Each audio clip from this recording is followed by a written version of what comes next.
Hello everyone, welcome back to the channel, and before we get into today's heated political showdown, make sure you hit that subscribe button and share this video so everyone can follow what's unfolding on the global stage. South Africa has come out swinging against the United States, and the language from Pretoria this time is nothing short of fiery. The trigger. A new U.S. State Department report that accused South Africa of serious human rights issues and raised alarm over what it called potential land grabs under the government's land reform program. But the South African government says the report is flawed, biased, and dripping with hypocrisy.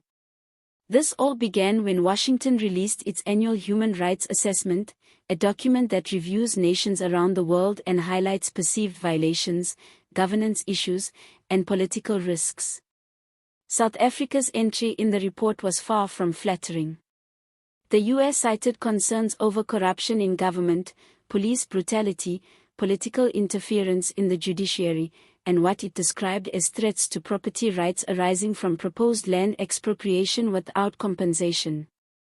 In a particularly sharp section, the report implied that South Africa's land policies could lead to economic instability and undermine investor confidence, drawing comparisons to disastrous policies in other countries.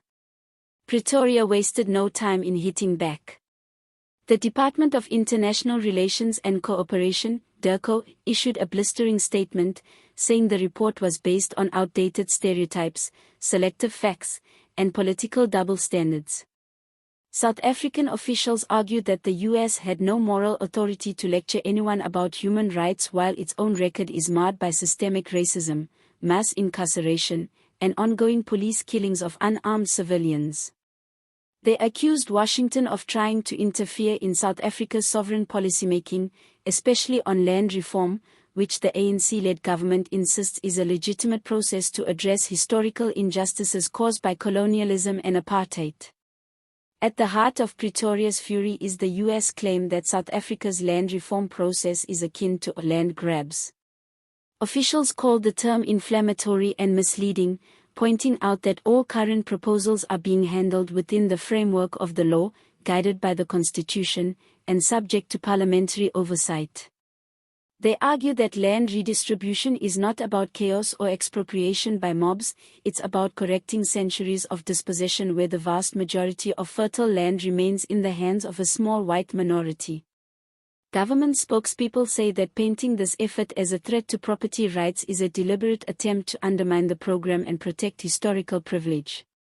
But the U.S. report went further, citing serious concerns over crime, political corruption, and service delivery failures, suggesting that these weaknesses erode South Africa's democratic foundations.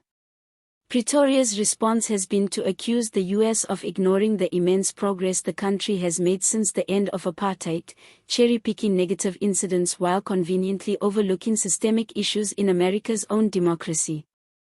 In an unusually pointed rebuke, a senior ANC official remarked that perhaps the United States should release a human rights report on itself before passing judgment on others. The timing of the clash is significant.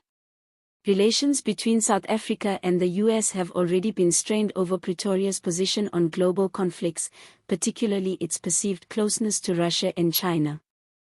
The U.S. has been quietly pressuring South Africa to align more closely with Western policy positions, especially in the United Nations, but the ANC government has stuck to its policy of non-alignment. This latest report, and Pretoria's fiery reaction to it, could push the two nations further apart. Critics in South Africa see this as yet another example of Western nations treating African countries like wayward children rather than equals in diplomacy.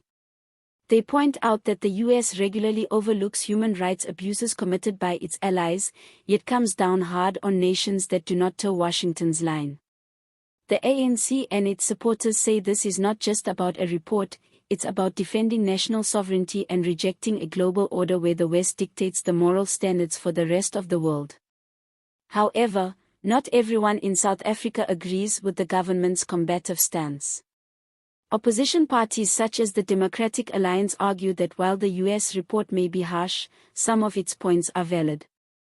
They point to South Africa's chronic corruption scandals, high crime rates, and governance failures as evidence that international criticism should be taken seriously rather than dismissed outright.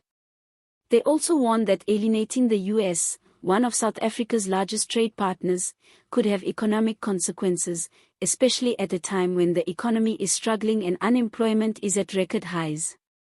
The land reform issue remains the most politically charged aspect of the dispute. For the ANC, it is a central promise to its base and a moral imperative. For critics abroad, it raises fears of investor flight and agricultural collapse. What is often lost in the noise is the nuance. The process is far from the lawless seizures some portray, and most of the proposals still have to pass rigorous legal and parliamentary checks. But in the age of global headlines, nuance is often the first casualty. The U.S. Embassy in Pretoria has tried to soften the blow, saying the report is not meant to be an attack but rather a tool for dialogue and cooperation.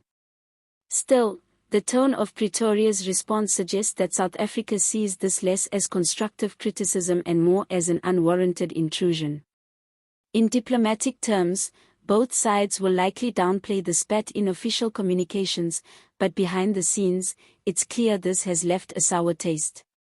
For ordinary South Africans, the exchange raises a bigger question: who gets to define human rights and good governance in the modern world? Is it the powerful nations with the loudest voices, or is it something that each country has the right to shape for itself, based on its history and values? Pretoria's defenders say that if South Africa bows to every critical report from Washington or Brussels, it risks losing control over its own political destiny.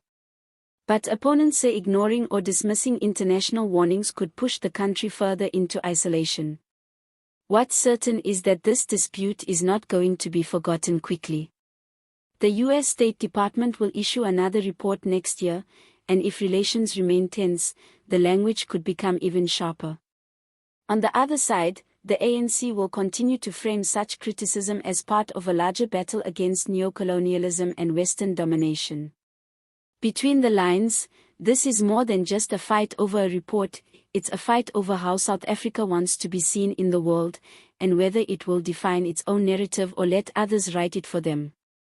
And right now, Pretoria has made it very clear, it will not be taking lectures from Washington without firing back.